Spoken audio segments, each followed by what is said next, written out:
Iran Israel యుద్ధం తీవ్రమైందా అంటే అవుననే అంటున్నాయి ప్రపంచ దేశాలు. కత్తితో కలిస్తే ఖచ్చితంగా కలహమే అన్నట్లు ఇరాన్ ఇజ్రాయెల్ మధ్య దాడులు ప్రతిదాడులతో యుద్ధం ముదిరింది. రెండు వైపులా నష్టాలు భారీగా ఉన్నాయి.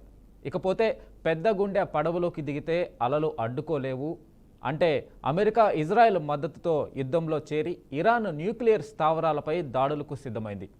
అలాగే అమెరికా B-2 బాంబర్లతో ఫోర్డో, నటాంజ్ వంటి ఇరాన్ న్యూక్లియర్ స్థావరాలపై బంకర్ బస్టర్ బాంబులతో దాడి చేసినట్లు సమాచారం. అయితే ఆకాశం నుంచి ఆయుధం పడితే భూగర్భం కూడా బద్దలవుతుందన్నది మనం అర్థం చేసుకోవాలి. అమెరికా దాడులతో ఇరాన్ కోపోద్రిక్తమై ప్రతీకార దాడులకు సిద్ధమవుతూ అంతర్జాతీయ చట్ట ఉల్లంఘన అంటూ ఖండిస్తుంది. చైనా, రష్యా ఇరాన్కు మద్దతు ప్రకటించినా రష్యా ఇప్పటి వరకు బహిరంగంగా సైనిక సహాయం అందించలేదు. కానీ ఉద్రిక్తతలు పెరిగే సూచనలు కనిపిస్తున్నాయి. నిప్పు రాజేస్తే ఊరంతా కాలుతుంది అన్నట్లు ఇరాన్ ఇజ్రాయెల్ యుద్ధం అమెరికా జోక్యంతో మరింత ఉధృతమై చైనా, రష్యాలు కలిస్తే ప్రపంచవ్యాప్త సంఘర్షణకు దారితీసే ప్రమాదం ఉంది. దౌత్య మార్గమే ఈ అగ్నిని ఆర్పగల ఏకైక మార్గం.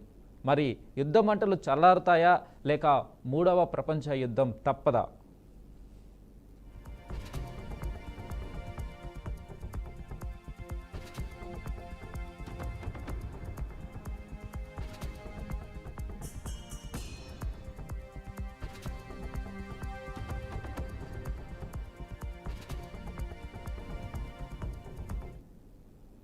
ఇరాన్లో న్యూక్లియర్ స్థావరాలు ధ్వంసం చేయాలంటే కేవలం అమెరికా బాంబుల వల్లే సాధ్యమైందని, మా దాడుల వల్ల ఎలాంటి ప్రయోజనం ఉండదని ఇజ్రాయెల్ చెప్పింది. అన్నట్లుగానే ఇరాన్పై అమెరికా దాడికి దిగింది.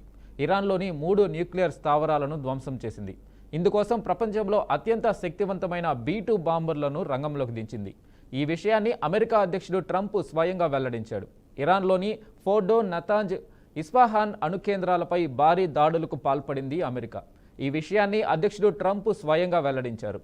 ఇరాన్ గగనతలం బయట నుంచే ఈ దాడులు చేశామని, విమానాలు సురక్షితంగా వెనక్కి వచ్చాయని తెలిపారు. అమెరికా సైనికులకు అభినందనలు చెబుతూనే ప్రపంచంలో మరే మిలిటరీకి ఇది సాధ్యం కాదని తేల్చేశారు ఆయన. ఇప్పుడు శాంతికి సమయం ఆసన్నమైందంటూ ఓ పోస్టు చేశారు. మరో పోస్టులో ఫోర్డో అణుస్థావరం నాశనమైందని పేర్కొన్నారు. ఇజ్రాయెల్ సైన్యంతో కలిసి దాడి చేసినట్లు అమెరికా అధ్యక్షుడు మాట్లాడుతున్న మాటలు.